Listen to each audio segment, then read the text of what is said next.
can you wait until? I did it. Actually, yeah. You did it. Oh, we're already recorded. So good. We're running. Too good. Hello, everybody. Welcome back to another episode of AusTableTalk. My name is Luke. I am at the table with Steve, Chris, and producing tonight over there in the corner that nobody can see, Lily. Woo! Yeah. No clapping, but okay, we'll clap. Yeah, we're clapping. Yay, Lily! Glad you're here. It's her first night on production duty. So If thank you can't tell that I just went to the empty screen, my bad. That's okay. People will forgive you. And the people that are listening to the podcast, like the audio only feed, they won't even know. So I want to address the big news in the room, and that is you're back with us, Chris. Thanks for coming and jumping on a mic again. It's a pleasure to be here. Didn't think it was that big, but it's... Well, you know why it's big though? Why? Because I miss you. Oh, Like that's man. why it's big. damn. That really... that makes me feel good. I missed you guys too. It's great to be here. Yeah. Great to be back again. Very cool. I'm going to be doing my level best to stay awake because I think I ate too much for dinner. But That tofu hits hard. yeah, that's right. I didn't even realize it was tofu, man. I was just like, Oh, really? this is like... What did you think you were eating? It was a vegan meat concoction that I happen to enjoy a lot. And I was content with that. Like You didn't know, need to know. No, No. I've been to too many like savvy like luncheons and just like eaten like a vegan like meal. Sorry, I keep saying like. It's gotten to the point where I just close my eyes and I eat and it just tastes good. Yeah, and as long as it tastes good, This no is my questions. experience. Yeah. You know, I've been away from chicken and beef and all that Filipino stuff for too long, and now it's just I can't tell the difference anymore. Yeah. I can. I can't tell the difference. Anyway, Very cool. Well, when we, I don't even know where to go back from that, so I'm just going to make a hard cut. So sounds great. Yeah. So when we have, I think, when was the last time you recorded with us? Has it been? I think it's been like half a year. It's been half a year. Okay, Yeah. so about that long ago, we started to have a little bit more structure to our episodes, and so we have a section that we affectionately titled "Reels and Feels," which Emerson loves reminding us of. But it's just sharing literally anything random that we've come across in the week. There's only one that was on the list this week, and it is one that I came across last night that I saved that I have almost, well, I wouldn't say almost zero, but very little confidence in its credibility. And so I'm interested if anyone else has more positive feelings of it than I do. So how's that? Oh, Play it, Lily.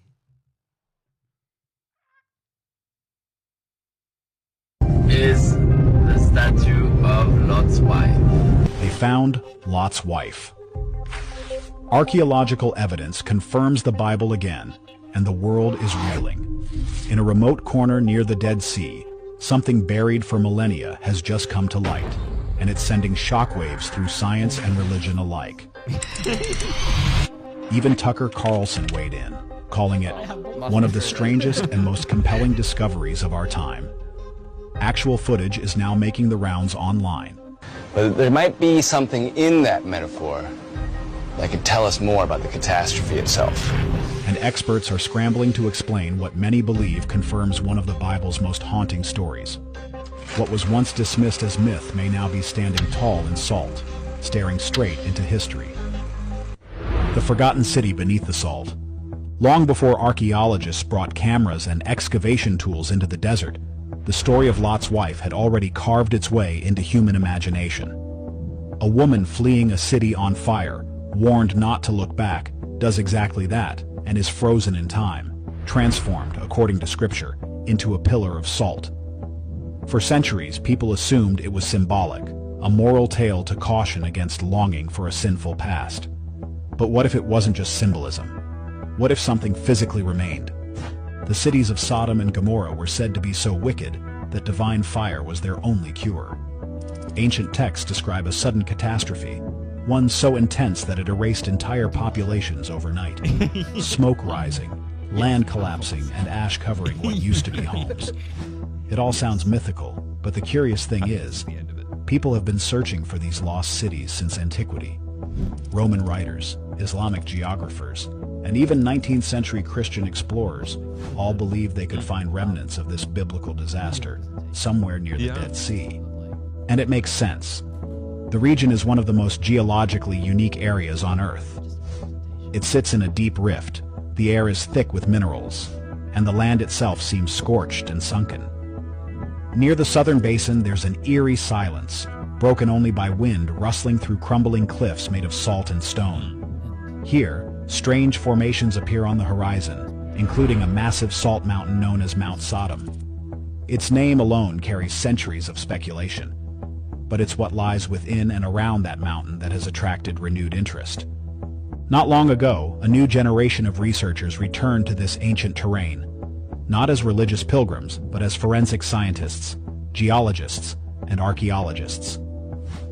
Their goal wasn't to confirm miracles, but to trace seismic activity, test mineral layers, and model ancient climates. That long. I only saw the Still, first part of it. even like they a- couldn't ignore the This is like stories. This feels. Here is the statue of No, Lot's wife. it's looped Okay. again. Found It's looped Lot's again. wife. Wow, I'm always in for like Archaeological Man, evidence reels are like- confirms the a minute long. I know they're getting 2 longer. minutes? They're getting longer. Wow. I watched the you can't first get part enough and I saved it and I moved on. So like I thought, wow, I don't remember it being this long. So, Before I speak, I just want to get your guys' slowdown. Yeah. Because I will have thoughts. yeah. Okay. All right. Yeah.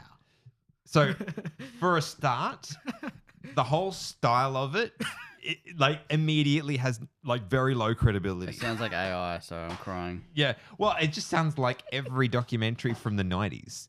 Like, yeah. And I've seen a number of these, and I genuinely don't. Even if they were telling you the truth, I would be predisposed not to believe it, right? I am of the personal belief that what the Bible says about history is true. So I don't have a problem believing that Sodom and Gomorrah were actually destroyed by God. I also don't have a problem in believing that Lot had a wife who became a pillar of salt. All of that is true from my perspective. Whether that particular rock is her is somewhat irrelevant, but I'm curious what you guys think about the concept of going after these kinds of things from a scientific perspective. Do you think it actually helps, or do you think it actually does something useful? Well, there's a YouTube channel that I haven't watched all of his stuff, but there's a few videos that I've watched of his that are pretty interesting, where he goes through he shows you where they think David was buried. So he doesn't always say this is this, but he says this is likely the burial ground of this person, or this is likely where this structure was built. And he goes through. So he's a Christian, and he's spent his whole life in the Middle East, digging stuff up. So that's Expedition Bible. And it's I mean, I've only seen a couple of the videos, but I think it caters to kind of like what Lyle was saying the other Sabbath, is that there's different kinds of people, and different kinds of people will really appreciate factual or some Some people want the quote-unquote intellectual convincing, and some people they want want to see the experience, evidence and right? go, oh yeah, that's Yeah. cool. Other people are like, who cares? It's a rock, Yeah. Yeah. Yes. No. What are your thoughts, Chris? Man, I mean, there's a lot of swirling in my mind, but to put the credibility aside of whether it's true or not, I feel like it's an interesting conversation to have of what is this piece of media made for? Who is it made for? Who is it going to reach? And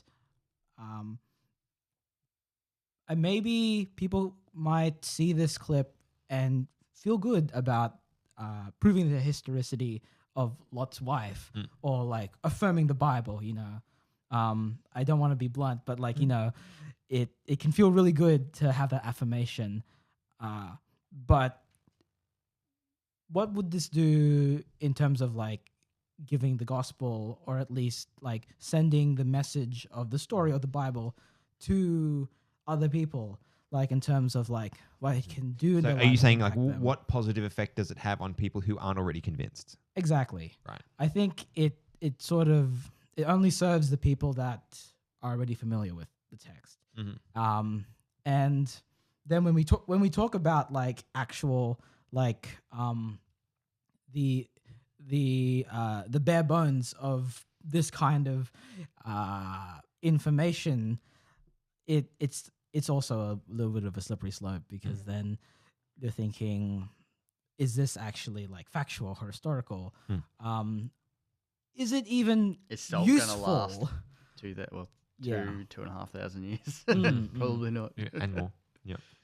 I would say, I don't know. It's hard to put like stock in a short like this, Mm. presented in a way, and it's not even like I can see how like it can be framed as like educational, but it's that sort of educational where like they don't have any time to explain why it's educational. They're just telling you, hey, this is educational. like, look, Lot's wife was a thing, you know, Yeah, yeah. and so on. and Also, so the headline, it's like Lot's wife found. It's like possible. Like it's not even like stated in a way that there's room for disagreement. It's like this is fact, and they're just kind of like talking about it and making it look real convincing. Being And people who buy into it, their faith is kind of only as strong as a Instagram reel, right? Like, because if that's what you're basing your experience on, then if that gets kicked out by someone actually doing real science on it and going, oh, this particular thing is wrong, then what happens to people's experience in their faith? So, did you want to say something? Else? Yeah. Yeah, you go. Go. I can see you. You look, give us a look. So I kind of agree with you, because I think the the point. the media platform, or what they're using by doing it in a reel, like if it was in a documentary that was following the scientists who found it and they were showing actual evidence and stuff to back up everything that they were saying, that's something that science-loving Christians and non-Christians could eat up. But when it's like 2-minute long Instagram reel, it's kind of with this dramatic music at the back. It's like you could put that music at the back of anything and tell me anything with some penny shots of the countryside, and like I'm not going to believe it because it's the internet. So if it's actually real, it would be more helpful as a ministry tool and also as something that can encourage Christians in a different format. So what you're saying is, if it's real, they're actually doing a disservice. Yes. I think it would take away from the actual story itself. Yep. Because I think people can go into this reel being like, oh, yes, this proves Sodom and Gomorrah. This proves that the Bible is real. But, well, one, the foundation is shaky at best. And two, like, if you need like a miracle to be concrete to like prove that the Bible is real, there are so many ways that like God reveals himself, not just in the Bible, but also in real life, that like if this is something that's really important to you, it just feels kind of like maybe we're focusing on the wrong thing. Yeah. I suppose. Like you could also take it like, I don't know, like what's another random thing? Like oh man, we found like the jawbone of like the whale that like swallowed like Jonah. You know? Like this proves, like it's kind of silly, but like that's then we're leading people away from the point as opposed to like, I mean, if we were taking the real seriously, or if the real actually would approach the subject in a historical way, I think what would be more interesting would be to talk about Sodom and Gomorrah in its existence rather than like the fantastical, if that makes sense. I think, yeah. And hey, maybe Well, I don't know. maybe that is a cut out of a documentary. Maybe they did a better job, and maybe this was someone's attempt at raising some interest on Instagram. Hey, Maybe. who knows? Yeah. But anyway, I thought it was interesting. No bad faith to the creator, by the way. Yes, that's right. Cool. Well, having said that, the topic for tonight is it's an interesting one. So this one was actually picked by Shannon, and he's not even here to talk about it. So no, that's all right. We'll have a good conversation without him, and he'll have to just catch it later. But the idea is this God's voice or mine? So when we are looking for direction or guidance in life, how can we be sure that what we're choosing to do is actually what God is directing us to do, and not just doing what we want to do, that we're kind of investing God with that message? So have you, let's start with the experiential here. Like, have you wrestled with this? Have you had to have this conversation with yourself at any point? Yes. Yeah. Can I just like, here's the wild card. Yeah. Which away. I've always been struggling with, because I've heard two different things from people. One is this and this is how I interpret it. One is the narrative that like God does speak directly to you, and in that, like will give you a definitive lead. And then another narrative that people might say is that, like, you know, your wants and your desires, if they're aligned with God, then like if you are in right standing, then you can go and do what you desire, and if that's the right thing, then God will provide for you in that sense. So it's in the sense of like purpose, where hearing God's voice has been, I guess, maybe not just a struggle for me, but also the struggle for a lot of people. That's where this all comes in, right? Yeah. Of like, what do we do? Yeah. So that's my wild card. That's the thing I'm putting down on the table to think about. Yeah, and I think that's the thing. I was reflecting this morning on this question, and I was thinking, you know, how does God just overall, how does God give us guidance, right? And I think you hit two of them. I think there's the aspect of yes, okay, he can speak directly to someone. Yep, absolutely. Right. I don't think that happens that often. Like, does it happen? Sure. Like, he showed up for Moses and was like, okay, go liberate the people, right? There's examples of him doing that. But, you know, I think the other, you know, quote unquote, the easy answer is the Bible, right? So he gives us general guidance there. But again, that relies on us interpreting it. That's also true. Right. So yeah. So then again, the onus comes back onto us. Are we then interpreting it correctly? Lily, I see you getting excited for The sake fourth of member of the podcast. I may be unable to sit in the seat. I'm not gonna lie. No, you're doing great. You're doing great. What were you just saying? I just blinked. The Bible is our The interpretation. Bible, yeah, but we have to actually interpret what the Bible says. Yes. I always use this analogy. I probably used it on the podcast a few times already. But like, if I were to get my best friend to text you, you would have no idea what kind of tone was coming across. Whereas if I read those messages, I would be like, oh, no, she's not trying to be offensive right now. That's her joking around. Like, that's her humor, you know? Or no, that's her showing her love, or she means this, like she's saying it in this way. It's sarcastic. In the same way, when we have a personal relationship with Christ, like I feel like the Bible comes alive because it's a real person that you are talking to. So when it comes to interpreting what God has to say, it becomes easier over time as you get to know him. Yeah. Because if I've just met someone, and they've texted me something, I'm still trying to feel out the tone of what's been said and all of that. Whereas I will be able to definitely know where their heart is at after I've known them for even like a week, you know? And the cool thing about God is that he exists now, but he's existed always. So we can see parts of him in everything, which just amplifies his voice more. So I feel like understanding him and translating him, if you're talking to people who actually know the right person and actually are walking with him, then you will be on the same page always. Yeah. I think you actually hit a bunch of them all in a row there, Lil. It's like there's his word, but that's useless unless you know him.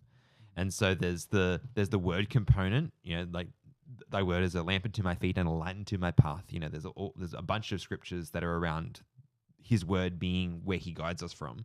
There's his spirit, you know. Also this morning I was reading Isaiah 30, 21. Your ears shall hear a word behind you saying, this is the way, walk in it, whenever you turn to the right hand or when you turn to the left. So he's saying that as you go, God will continue to give that guidance. And again, that's probably not firstly verbal, right? That's the Holy Spirit moving you. So there's the word, the Spirit, and I think God's providence is another way that he does it. I think this is what you were saying before, right? Like, right. Oh no, sorry. You said about our desires being aligned with his. Okay, that's another one. So, but I think that's a product of these other ones, right? So if we know what's in the Bible, we know Jesus as a person, then we're going to be able to discern what that is. But his providence, I think, that plays a pretty large role, especially when we're adjusting for free will, right? Because if there's somebody, you know, if God wants you to do a certain thing, and there's somebody exercising their free will to stop you from doing that, if someone has power to do so, God has to navigate their free will as well as yours and his purposes. Man, it almost feels like in the picture in my head is that like where is it's a really weird metaphor. That's But, right, like, go for it. Think of like, our existence. We're just like everyone is like, we're all these like little balls, and we're like these balls of chaos. We're like interacting with each other. Like there's almost We're in a no hadron rhyme or collider. reason. We're a hadron collider. Yeah. Yep. Like, and so this idea of like not only of like God's voice, but also God's guidance and also of free will. Sorry to be the devil's advocate, but it almost feels like this world feels so messy that trying to navigate through it, that those three ideas almost seem conflicting with each other in a sense. Yeah. So like, how would you guys align this idea of like God, like having a will for us, us having a will of our own? This is just turned into God's will, honestly. Yeah. We're talking about God's will. Yeah. Okay, God's voice. Okay. I don't know if we should go. Well, can I just pause where you were? We can go there. All We right, can- just for a second. For a sec. Right. Think about Joseph. Yes. Okay, so Joseph is the favored son of his father. He's getting all of this, all these privileges. His brothers hate him, and so they say, you know what? We're gonna, throw you in a pit. We're gonna sell you into slavery. Right. They were planning something for him. They exercised their free will to limit his. I see. Right, and so God said, "That's not my plan for Joseph." And so his answer to that was, all right, well then if you're going to put him in slavery, I'm going to put him in a position where my character can work through him, right? So then he Right. gets more authority. He might be a slave, but now he's a very powerful slave. I see. And then Satan is like, not happening, so let's get him put in the dungeon. But then the same thing happens again. God floats him to the top and eventually gets him out at the right time in the right place. I think this is God's providence. That's a great example of Right. God's providence being used. arrived there. Yeah, yeah. I think you took us to it. You Yeah. got us there. Cool. Yeah, Cool. yeah. So Look, I'm so sorry. over there, the disembodied voice. When it comes, why do I keep blinking every time? That's okay. We're talking about Joseph. Joseph. Joseph. Floating And to the top. yes. Yeah. Okay. Free will. Stuff me. My ADHD is kicking my butt. I'm so sorry. That's all right. We have a choice. Yes. There is, that text in the Bible that's like everything turns out for the good. However the exact words go. I always believe that things happen for a reason. So, like, if I were to have a really Believed good week, past tense or I have believe always, currently? I have always believed. I think is what I said. I was just clarifying because there's I still believe. okay. The function puts it into the present tense. Yeah. No, that's fine. It's good English. I just wanted to clarify because Okay, I okay. thought you were saying that you no longer believe that. No, not at all. I believe that things happen for a reason. I think a lot of people, even outside of church, can agree with that because they've seen that happen over their life. And because it happens for a reason, if I were to have a good week, for example, and I gave money to a homeless person, I was very productive at work, I even got in a few gym sessions and ate really healthy food, like, that's great. I accepted a good job and feel like God's really leading in my life. And then the next week I get fired from that job and I don't want to go outside, so I cancel all my dates with my friends. And, I believe that both weeks were meant to happen because then you can't have light without darkness. Like, if we weren't ever to sleep, we wouldn't enjoy being awake. That's this dangerous is- philosophy, but Well, I was thinking two things. Yeah. First of all, I was like, this could be dangerous philosophy, but also there is also that element of like we feel the bad days so that we appreciate the good days even more. I know, What if we push that to the extreme? but I think that is the could be question. extreme. Yeah, I that's true. 100% agree in that in the good times, or should I say, in the bad times, we appreciate the good times more. I do not agree with the fact that goodness cannot exist without. Okay, the I agree. inverse. This is true. giving like the balance. Like Yeah. I don't know what that. I know, the- this is what Steve does though. He comes in. It's like, let me bring order. I don't know. Well, he brings order, but this is also Yeah. it's giving like well, not to derail the conversation. Well, we should it's probably go dualism back. and- Dualism, that's the thing. Yeah. It's the Star Wars Light and Dark. Yeah, yeah. To defend myself, I think 'cause I just feel like No, don't worry. No, your point still stands. 'cause that's what I meant. I Yeah. mean that if we had a perfect world where everyone, no, that's not what I mean either. Like, if I never felt sad ever, I wouldn't really know what happiness is. Like, there's that Ellen G. White quote that's like, the angels in heaven will never truly understand the greatness of salvation because they've never been fallen before. So in like, I think what I'm trying to say is more, we're allowed to feel what we feel. We're allowed to go through times in our life where we feel like everything's falling apart because ultimately it will turn out for good. So it means I can sit on the floor and cry right now because I'm not the one that needs to peel myself off the floor. That's God. So in some way, he's going to intervene and help me out or tap me on the shoulder and go, okay, now it's time, like stand up and walk. Whether I've, you know, the guy who was born not being able to walk and then he goes, stand up and walk, you know, like it doesn't matter. We're not dealing with the standards of men or the standards of success or happiness or anything of this world. We're dealing with God's. So once we switch to kingdom standards, anything is possible. So that means that any sadness and things that we feel here, it's okay because it's only temporary. And God's not up there going, oh, they're crying. I guess I'll check in next week and we can actually do something, you know. He's crying with us and feels our pain as well. So I think it's important to clarify that when you bring out something on the table that's like, feel bad because you're meant to. That's not what I'm saying. Yeah. Can I just take you back to the text that you cited at the beginning, Lily, when you first started talking? Romans 8:28, and we know that all things work together for good to those who love God, to those who are called according to His purpose. Now, that I think the text is saying what you would, you are saying what the text was saying, but just the articulation, I think, is just a little different here. And that is, we know that all things work together for good to those that love God and are called according to. So it's not saying that God made the bad things happen so the good things would look better.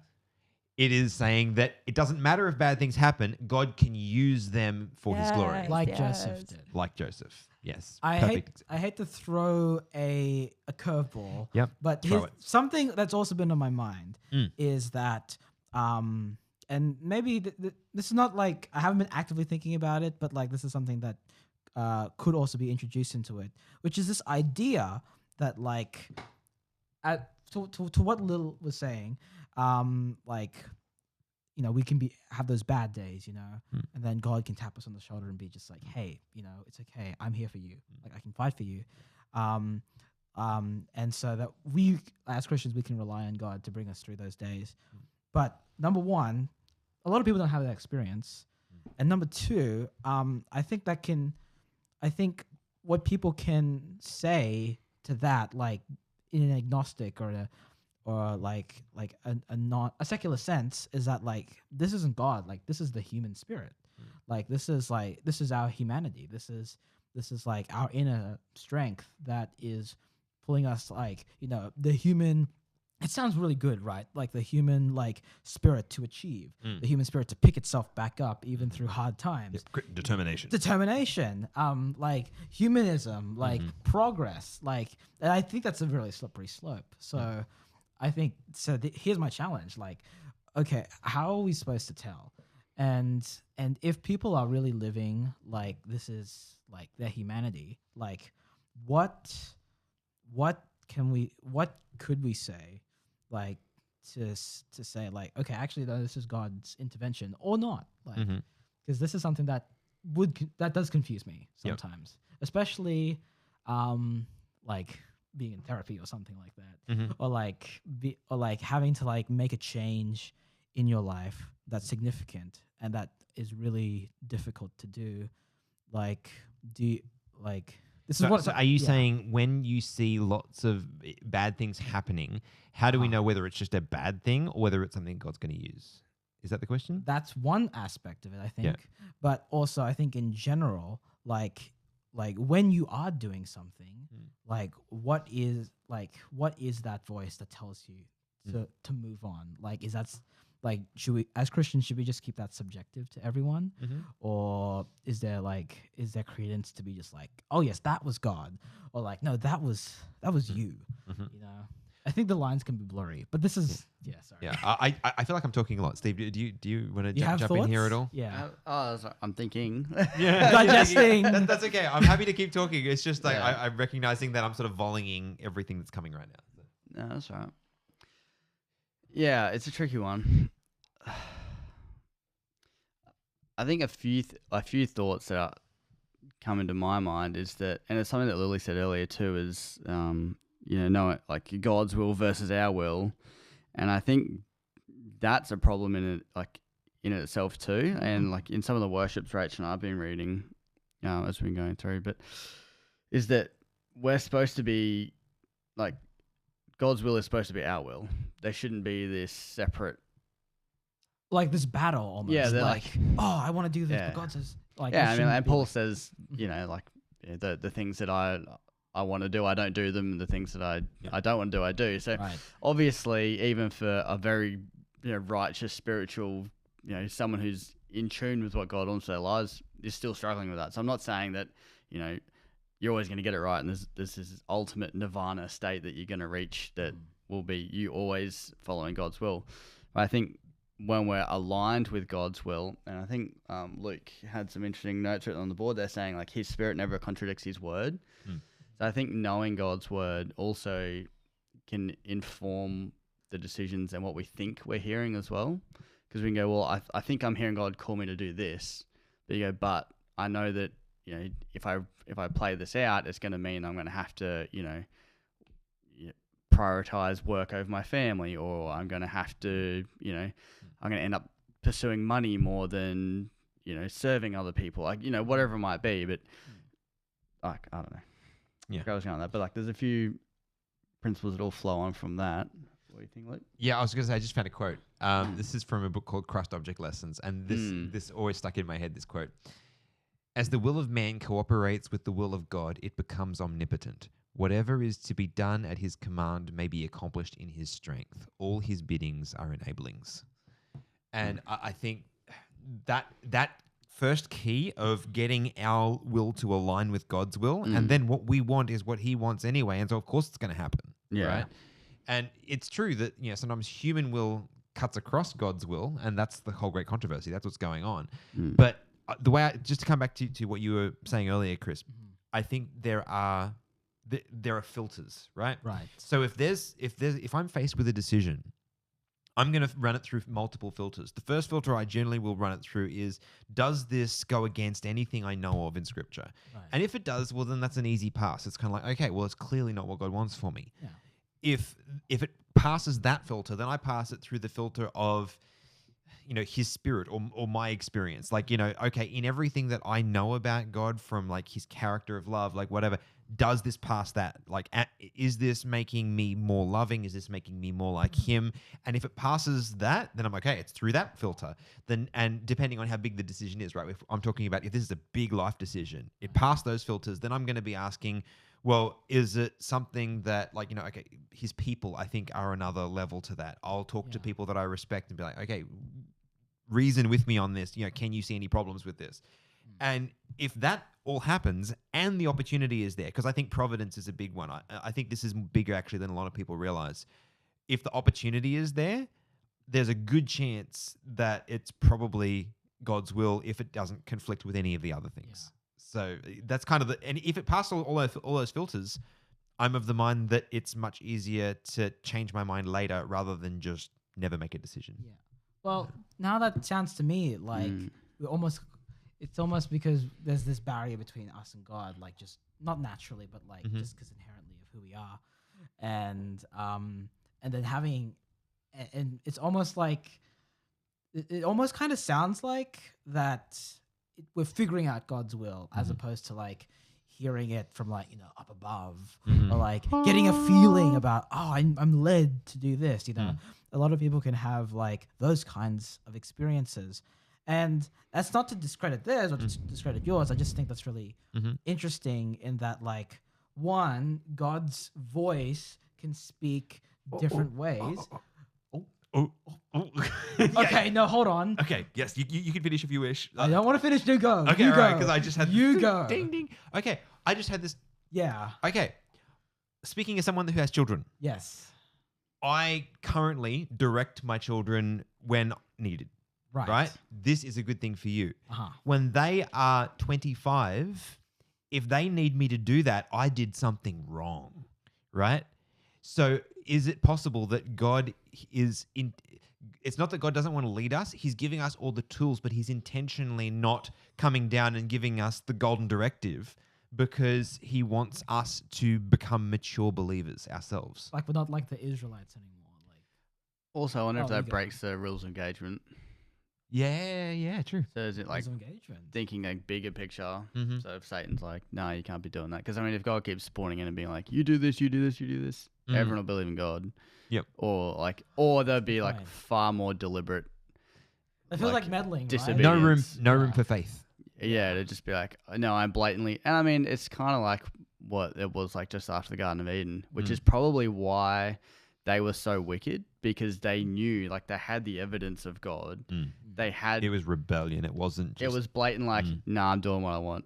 Yeah. And like, I mean, we're kind of the same, but it's not to the same degree in that we don't see the angel there with a sword going, you come here, you get whacked. And you're like, nah, I don't want anything to do with this guy. Yeah. You said before you were sort of contrasting the experience of the people that are, either figuring it out or, wanting to just hear directly from God. Yeah. You described there being like a petition or like some sort of separation. Right. So as I was, did you? I don't know. Lily's Would you- having a laugh over there. Did you want to like interject with something, Lil? I have too thought? many things. Yeah. I'm sorry. fine. I really can't sit here. Yeah. So many things. I am agreeing with everything. I'm not about to be like, you're wrong. My first thing was like, I was just we're watching The Chosen every Friday usually, because I was behind a season. And if you guys haven't watched it, what are you doing with your life? Go watch it, please. No judgment. The Jesus they depict in that, I feel like, is really close to the one that I know and love. So it's really cool to just see them bring him to life. It may like be a little different or whatever because it is human expression. But anyway, now I'm going in an art rant. There are so many parts in that where the disciples are talking with each other and they're like, do you think he meant this? Do you think he meant that?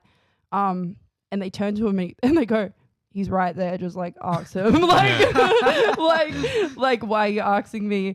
And I think that made me think, like, how many times do we forget that we can just ask him? Like, and I know that we're talking about, okay, how do we hear the answer? Yes. Like, that's a whole different thing. But a lot of the time when we talk about hearing God's voice, people kind of leave out the part where you ask the question in the first place. And they're just talking about kind of sitting there and walking through life and, because we can't approach him. And I just wanted to make sure that we like say this because like Jesus wants us to come boldly to his throne and ask questions. And he also tells us, come, let us reason together, let's talk it out with him and also with other people, because we're one or two or more or whatever it is. Two or more are Are gathered. gathered. I am there with them also. Yeah, exactly. So there are many ways that God speaks to us, but there's also many things that we can do to seek his voice. And that, because he can talk through the people that he's put in our life, just the way a parent would put good people in their kids' lives to indirectly teach them, Mm-hmm. Yep. And then they're standing there smiling like, yeah, see, that's why you're friends with us, because now you're standing there with my son and teaching him about gratitude or forgiveness, you know? So I think, now I'm going on a tangent. But what you were talking about, Chris, about like there's so many ways that God can speak. I feel like in Christianity, and maybe I posed this as a thing so that go on. I think we're on the same page. Yeah. Because I don't want to go on this lecture because that's not what this is about. Yeah. So this is as a conversation topic. Like, what do you guys think about Christians and how they respond to hearing about how God speaks to people? Because there are so many different ways. People can be like, I had LSD on the weekend and I felt close to God. And, you know, and we go, okay, buddy, you know, like, and say a bunch of things, which debatable about Christian, you know, are we missing the point in the way that we connect with each other and stuff? So, yeah. I think that God uses imperfect means. And by saying that, I'm not saying I think LSD is a great plan. What I'm saying is God speaks to people where they're at. Yes. I really believe that. You know, there's a pastor that I was listening to, and he was talking about his experience when he was far from God, and he really believes that God used the drug, the medicated brain, because he got all excited about spiritual things when he was high, but that kind of triggered him to then when he was sober go like, oh man, I used to really enjoy that, and he started like going back down that path. You know, do I think that God was like, yeah, get high? No, but do I think that God was like, hey, he's receptive right now, so I'm going to make use of that? And this is coming back to Romans 8:28. All things working together for good. Doesn't mean all things are good. It means he can use all things. And so... I love it. Yes. Yeah. Okay. Good. No, you go. Okay. I will finish my thoughts so I can shut up for a little bit. Why are you so excited about that, Chris? It's like, yes, shut up for a bit. No, I'm encouraging. The hype man. Yeah. Yeah. There's been so many times where I say something and people go, all right, you really are like, let's change the world and Captain America, and you know what I mean? Like this whole very optimistic, because I say things like, I was watching Interstellar on the weekend and it just makes me think about like how vast the universe is and how awesome God is. And like I pull out all of these things in specifics as well. Like I love social commentary movies. And so I pull out how like obviously human existence is a huge part of God and Christianity. So of course it's all connected, you know, and I love to talk about it, and people go, yeah, okay, it's a movie, dude. Like but God talks to you through art. But God talks to me through film. I'm a huge film geek. So I there's genuinely so many ways that like I felt so disconnected from God. I'm running away through Netflix binging. And he goes, yeah, see how that kid just stood up for his friend, got punched in the face, but he still stood up for him. That's what you need to do in this situation right now. And I'm like, yeah, I'm running away from that, you know? And or like a song, like moving up here was a huge decision for me.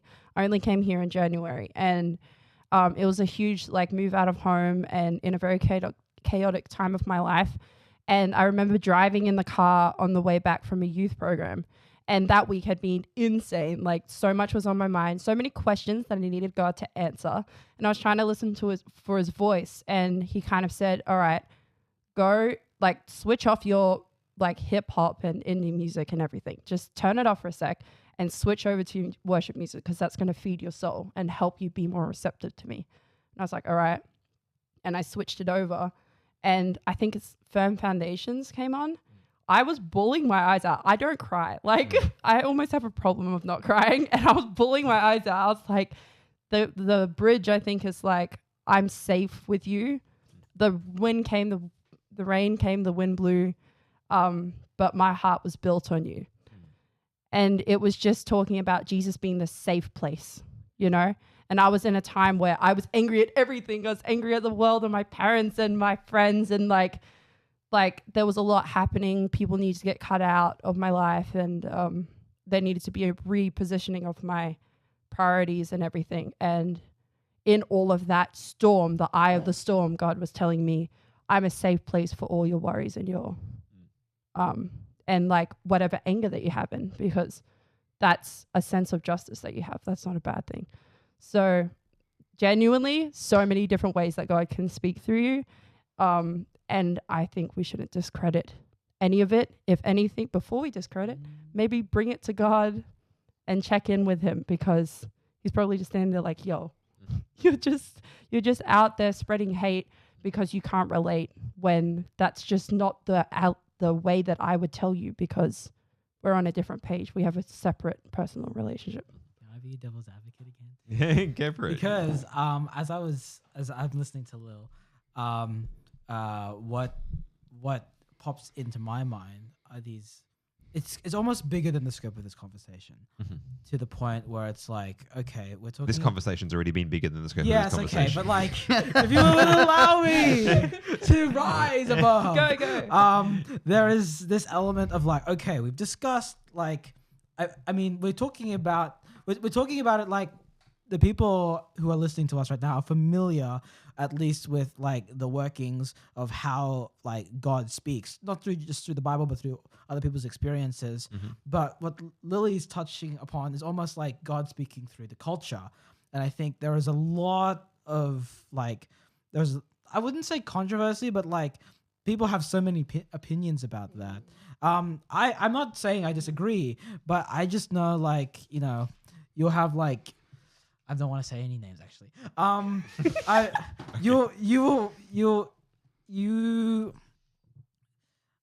think that it's not that I don't it's not that I don't agree with what people on the other side are saying, which is like, no, like some media, there's a hard line, you know. There are things that like aren't meant to be, or like directly contradict the Bible, or like they portray this thing in a certain way, or like, no, this is not godly. I think. Well, there's got to be a line somewhere. There's a line. Well, this is weird. Okay. Like what about like? I think there is a line. Okay. I think we all agree that there is, right? Yeah. We agree there's a line, but I think I'm almost scared to like go to that place where it's just like, where are we going? What are we gonna do when people are going to push back on like on like things that aren't the Bible, and say that's God speaking through it, like, and that's my interpretation of it, like, especially when people, especially Adventists, as Adventists, we are very gung ho about the Bible and the Bible alone being like the main and the strong foundation where God, as the Bible as God's mouthpiece, speaks to us and what to do and how to live. Like, there can be like, some people refer to the Bible as like, you know, like this 10 steps before we leave Earth or something like that. That basic acronym. Instructions before leaving Earth. Yeah, which is, there's a lot of problems with that, but beyond the Bible, like I think, how shall I say it? I really like your system of filtering. Okay. Because then, you know, like we can have those personal experiences of like a piece of media or a piece of film or a music that isn't necessarily the Bible that's talking to us. And if it talks, it's a really weird line to lean on, but like if it speaks to you in that way, I think we should celebrate that, right? And be like, well, that's really good that like you were able to come to Christ because like you had an experience, right? But that is also a weird line, isn't it? It is a weird line, depending, because everyone's at such a different place. Yeah. There's one thing that I didn't mention though. Right. And that is, obviously discernment has to play a huge role. Right. Okay. So there is the filter, right? Yes. But like Lily was saying before, so people often neglect the asking part, but then, okay, the asking happens. We try to collect this information. You could pass it through the filter that we were just talking about. But then there is this discernment thing where we have to interpret the inputs that we get. We're getting back to the crux of the topic. Right.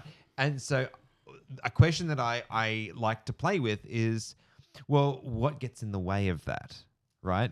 What stops us from having good discernment? because for a start, discernment is a spiritual gift. Right. So we only get that by being connected to God. We only get connected to God by having faith in the fact that He is good, right? So we have faith that God is good. The Holy Spirit works in us. It produces discernment, and then we have the ability to filter and to do those things. But there are certain things that stop that from happening. And I was thinking of a few of them this morning. One is pride, right? The minute that you think that you know better than God, the minute that you're like, no, but this is what I want to do, then that cuts that flow of discernment. So you can't tell what's going on because you're too blinded by yourself. So there's that you can get bad advice. I see people that are easily swayed by their peers, right? And so they're like, oh, I think God wants me to do this, but then their friends get around them and go, no, not a thing. You know, The like whole like Solomon thing. yeah, right. You know, you marry enough of those wives, and you know they're getting you worshiping Baal before you know it. You know. Actually, no, I was thinking of Rehoboam. Sorry. Oh, Rehoboam. I think Really? it was Rehoboam because like there was a whole I can't. It was a specific. Oh king. yeah. You're right. Yeah. Whereas the council, like the old, Yes, the council yeah. of the old and the. You council think of my the young. father was a hard man, and you know he's not as big as my pinky finger or whatever Yes, he said. yes, Yeah. yes. Okay. And then we can that's a weird like line of discernment because we do have implicit trust Yeah. in like not just our friends but also the people that you know we respect and then we rely on. And so would you almost venture to say that like whether or not God speaks like through them, we still have to have discernment. Like almost God, it's almost like to almost pull it to the extreme. You could almost say that God speaks through everything that's communicated to us, but we have to. Yeah, I wouldn't say God speaks that- through everything. Right. I would say That's that. too hard. Yeah, but I would say something is speaking to us through everything. I see. Right, so God, but and lot of again, back to voices. back to discernment. Where is the voice coming from? Think of Jethro, right? Moses was connected to God in a way that no human being had been for millennia, and yet he missed the subtle instruction of delegation. Right. God doesn't desire to have all power concentrated in a single individual. He desires that power to be diffused. And he wasn't doing that. Moses was wearing himself out in service to the people that God had charged him with. And Jethro comes to him and says, bro, you ain't got it. Like, come on, like you need to appoint some people here. And so he appoints the 70 elders, and then he doesn't have the same weight on him, and he can actually be a leader again, you know. So Bill. From the back. I'm Bill. trying to shut up. I promise. Actually, I was gonna make the joke of just like this is gonna be like 90 minutes of like three guys staring at it. But go on, Lil. We should have tag team. We should tag. She runs over. Tag. Yeah. As she's like in the ring, and I'll go sit Yeah, over I'm there. the producer. Yes. I'm crying. It's so good. Then we have these little funny breaks, and I forget what I was gonna say. I'm so sorry. What we were were you talking about just saying? Jethro, you know? Jethro was delegating, like helping Moses delegate. Yes. to, Delegate. And- We were talking about discernment. We were talking about what voices come from. Okay.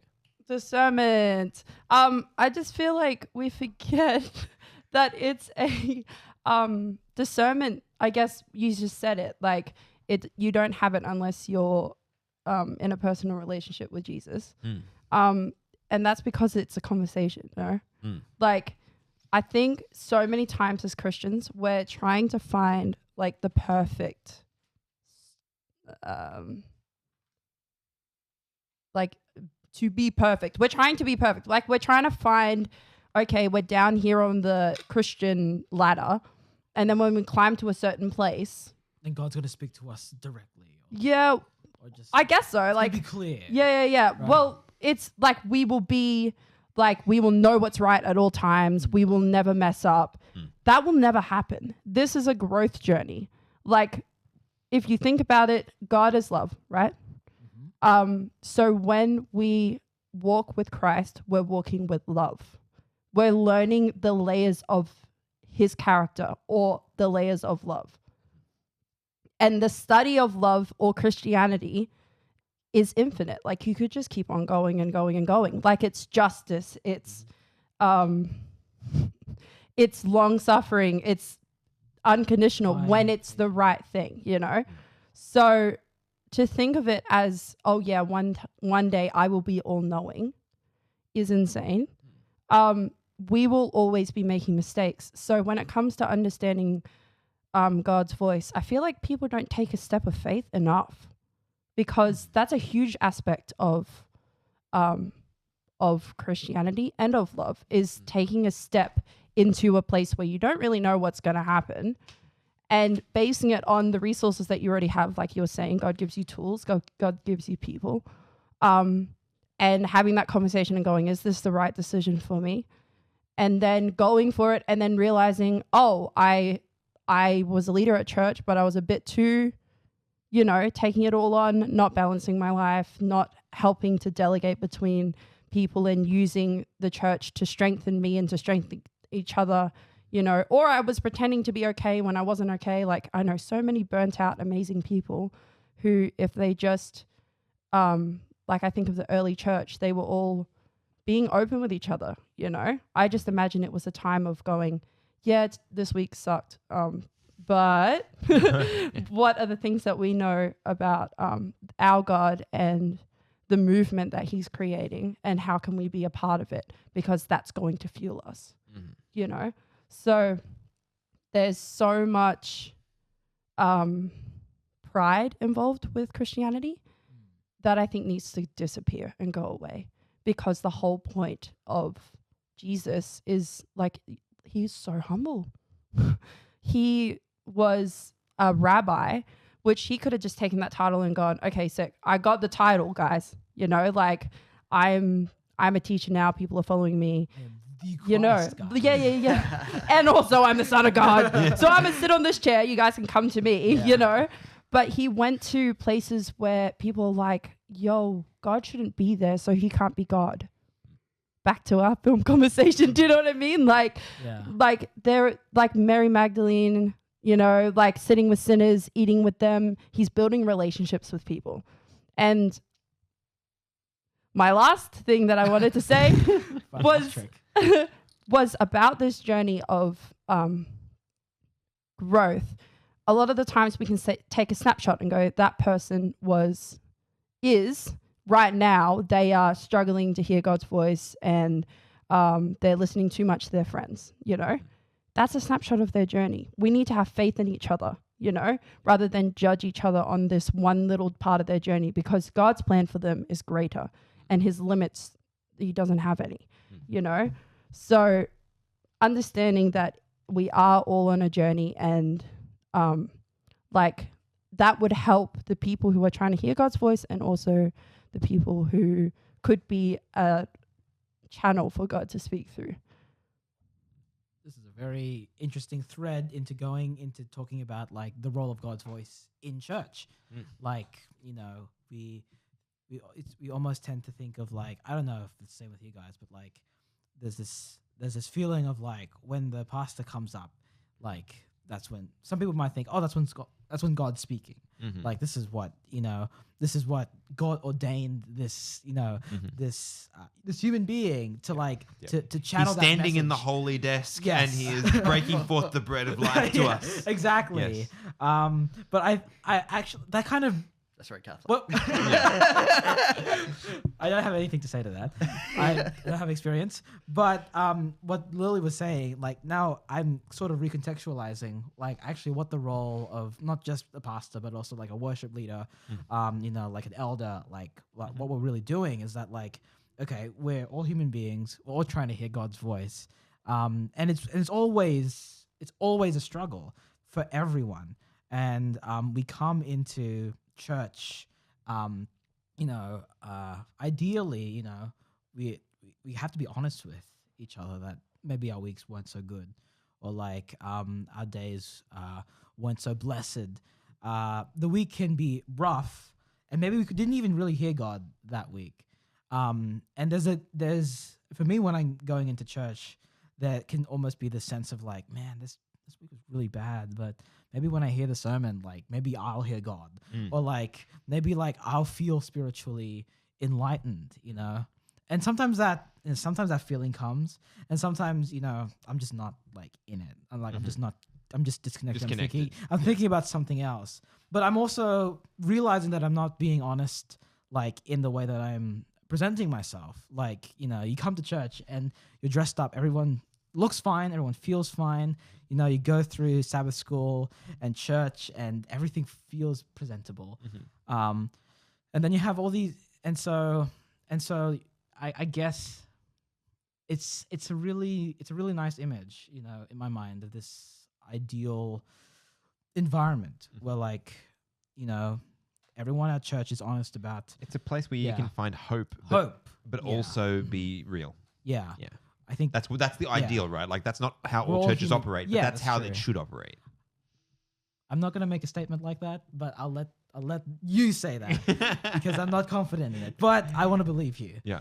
I want the church to be a place of hope, and when we see each other, Can I ask you a question? Yes, totally. Do you, when you think about the church, Uh-huh. do you think about it as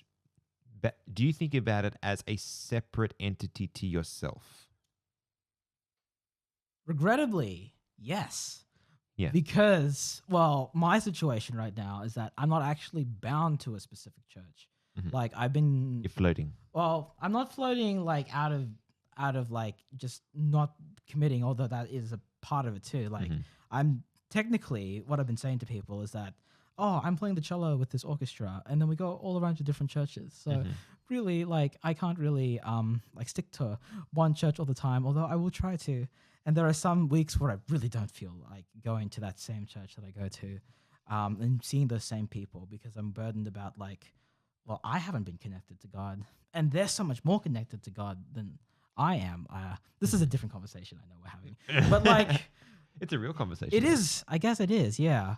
So maybe if church felt like more real, then we could see each other. We could see everyone as being, like, channels of God's voice in our honesty, I guess.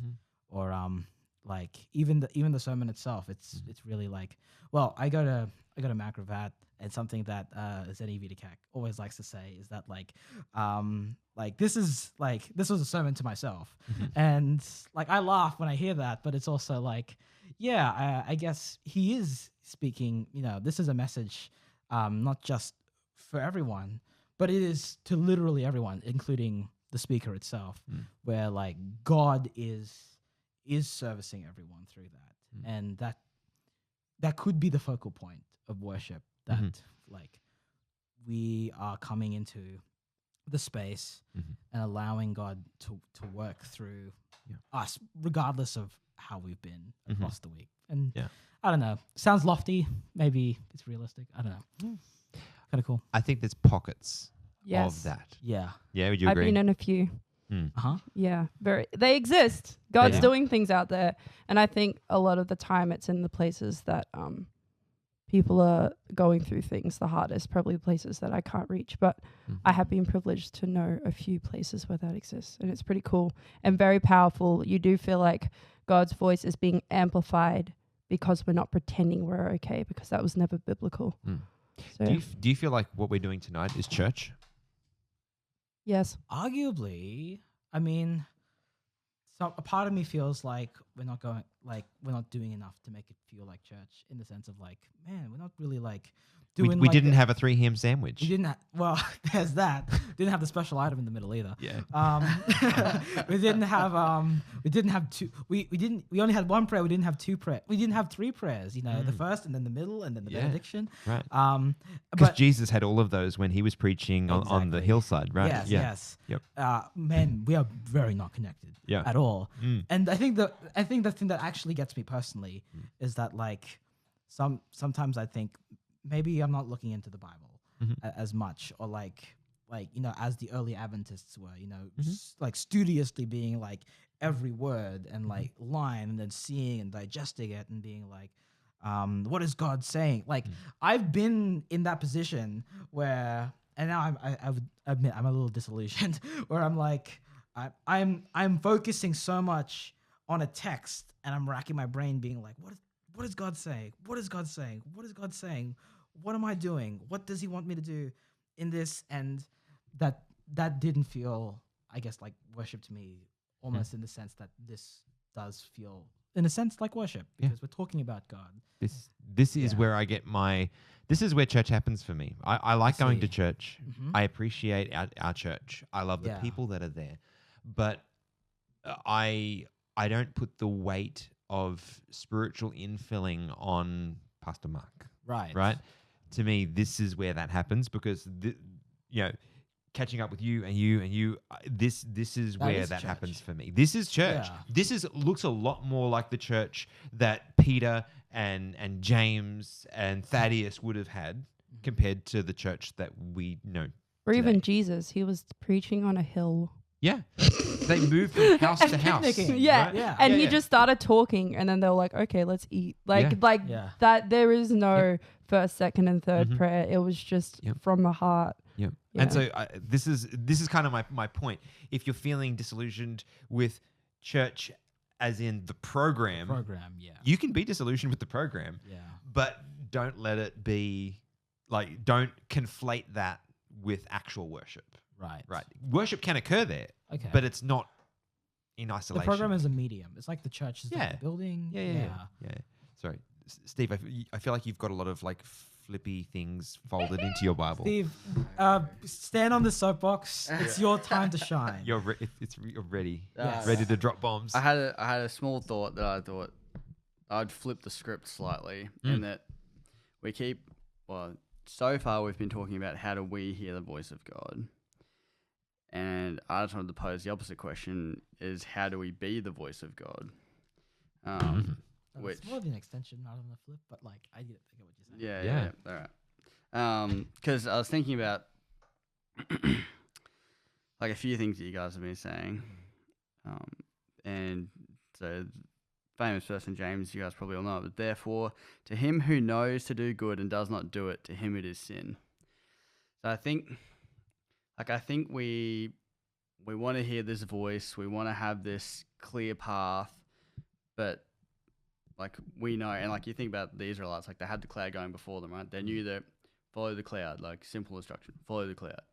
We know, and as we like get closer and closer to God, and as we study our Bibles more and more, we will know more and more what the good thing is to do. And note this is phrased in the positive. It says, therefore to him who knows to do good, not him who knows not to do the bad thing, do that. It's not, don't commit adultery, don't murder. It's do the good thing. Yep. Start with the obvious. Yeah, Right? like- It's like God is not making it complex for us and hiding it from us. He's saying, this is pretty clear. Just do this. Yeah, it's like, Start here. you know the good thing and do it. And I think when we're doing that and we're serving and we're actively like being that person that will not only be closer to God and hearing his voice, but we'll be being that voice to someone else because we're serving them. And we're not going, oh, I've had a bad week. And like not knocking you two, but a lot of what I was hearing is I've had a bad week, I'm not feeling the best. I've canceled all my social appointments, like whatever it is. It's like, well, yeah, but that's you. Like, so what? Like, what have you done for someone else this week? Because in those, like, instead That's of his way of living, right? yeah, it's like, Yeah. oh, I feel bad. It's like, oh, well, I want to hang out with my nan who, doesn't see many people during the week. Or, I gave the money to the homeless person. Or, I went to the church working bee even though I really didn't feel like doing it and got to hang out with, like, the elders, like the older people and who none were of committed. none of my friends came. Yeah, and we had a good time. Like, Yeah. what?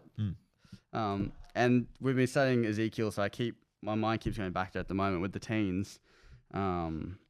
So 33 verse 30, it's a small passage. I'll just read it and I'll talk about it. As for you, son of man, the children of your people are talking about you beside the walls and in the doors of the houses. They speak to one another, everyone saying to his brother, please come and hear what the word is that comes from the Lord. So they're literally, these are the elders in Israel are literally saying, let's go hear what God's saying, because God is directly speaking to Ezekiel and he's speaking to them. They're saying, let's go hear what God has to say to us. So they come to you as people do, and they sit before you as my people, and they hear your words, but they do not do them. For with their mouth they show much love, but their hearts pursue their own gain. Indeed, you are to them as very lovely song of one who has a pleasant voice and can play well on an instrument. For they hear your words, but they do not do them. And when this comes to pass, and I was talking about the prophecy, they'll know that there's a prophet that has been among them. And then it goes to condemn them in chapter 34, saying, woe to the leaders who have been doing all of the evil things and not leading and not doing the good that they knew to do, that God had told them to do. And then the back half of 34, awesome chapter, is saying, well, the first half saying, they've not kept my commandments, they've been unjust, they've been all these things. Back half, I will be their shepherd, I will make them a garden, I will make them a city. So it's an awesome chapter because it flips the script in the way that, like, the whole plan of salvation's in chapter 34 pretty much. It's like, you done messed up, but I am coming back. And I'm going to do this, and I'm going to do that. And righteousness by faith. God is the one that is doing the outreach. He's the one that's accomplishing it for us. And we're the recipient. But I think it's important to remember that, like, yes, God is the one who saves us, but it's not an idol, I always butcher this every time I quote it. But it's like, show me your faith by your works, and I'll show you my... I forget. Luke knows better than me. Show me. Oh, yeah. Now you've said that, I'm gonna mess it I'm gonna up. stuff you up. Yeah. So it's show me. People say, show me your faith without works, and I'll show you my faith by my works. No. Something like that. Yeah. Anyway, it's in James as well. It's James. Yeah. Yes. Yeah. Go read it for yourself. Yeah. I think I remember you actually preached a sermon on this. I probably did at some point. I don't know. Yeah. It was like, and it was the same thing where it was like, not by, I can't remember it now. Semantics. It's annoying. Yeah. Yeah. Go English. Can we just appreciate that you just dropped like treasure at our feet? Yeah. Because they were all the points that I was trying to remember to say, but you had biblical, like, you can't get better than that. Like, that made me so happy. Like, genuinely, by listening to whatever, because we might hear an instruction and be like, I don't know about that. Give me something else. I can do that in the meantime. But he's given us that one good thing to do, right? So go do the good thing. Whatever your hand finds to do, do it with all your might. Whatever's in front of you, go do it. And he can speak through your journey more than when you're just standing in one spot waiting to hear his voice. And that's so true as well. Like, it's so easy to forget that being a Christian isn't a selfish thing. Like, it's not about, oh, woe is me. Or what do I get? What do I get actually, out of it? Because, like, oh, look, the world's going to end. Like, the mark of the beast is coming. Or, like, things are going to happen. And it's going to be really bad. And you got to save yourself, Like, you got to ensure your salvation.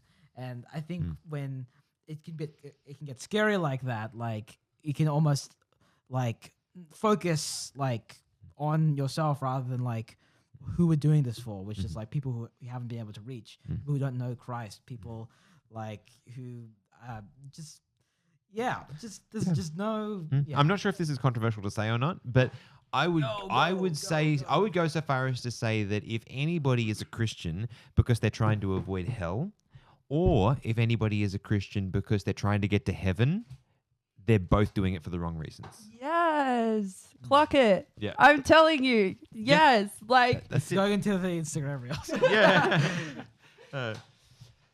Anyway, I feel like we've definitely been a lot of places. Some of them were where we planned to go. Some of them were not. Does anybody have anything else they would like to share before we put a messy bow on this particular episode? Let's let our producer say whatever. Yeah, I was going to say Lily's hands up again. So like, let's just. Maybe she can round the episode out for us. Yeah. Well, yeah. well, I think it's a good rounding out point, actually. If we see the world through Jesus's eyes, it will be easier to love like he does. And all the things that God tells us is to make us stronger and better people, to be able to reach those people better. Because as Christians, we don't have superior knowledge that we can bash people with. It's we have a safe place that we can retreat to when we're out in war, because it's spiritual war. We're not fighting against flesh and blood, and that's often easy to forget as well. These powers are bigger than the people that it's expressing it through. And we have a lot of love to give, and that love being Christ. And it's life-changing. So it's exciting that even when we have a bad week, that's never the point, and that we can, like, if you think about the amount of young parents that I've heard say, I was ready to end it, life wasn't great for me, and then I had my daughter and I realized I had to step up, you know? Like, if we look at the world around us and we get overwhelmed, it's really easy to, but we need to find strength in each other and band together, be real about what our week was like, and then suit up and get out and do something, because that is where Jesus will heal us the most, is when we're on the front lines. Yeah. Can I try and also round out the episode? Go for it. In what I'm trying to. Your turn after that. Well, I think I'm trying to consolidate these things, because I think I've learned a lot of things in our conversation. I think hearing the voice of God, it's not just something that we do for our own sake, but it is something that we should strive to seek out, because obviously we live in a fallen world. It's hard to we can't communicate to God directly. We have the Bible, but we also have other ways of doing that, and that's other people.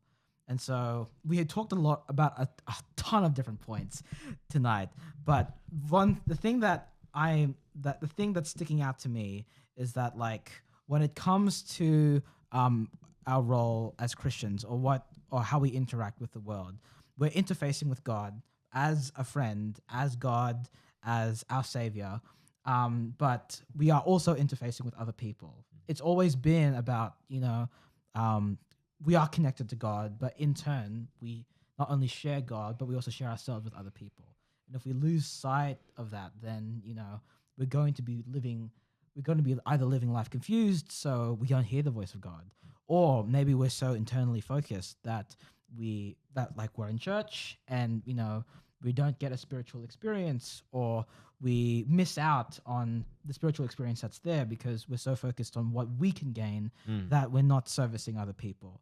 And so, like, I remember from school, it's always like there's a diagram of, like, God connects to us, and then from there we connect to God as well as other people. And that's how I would sum up the episode. Yeah. But you guys can sum it up too. Look, I think we will leave it there. We will leave it there. Leave it there. Thank you guys so much for joining us for this episode. This has been fun. We've been a lot of different places, and we will be back next week. Thank you so much for taking the ride with us. Share this with a friend, and we'll see you guys then.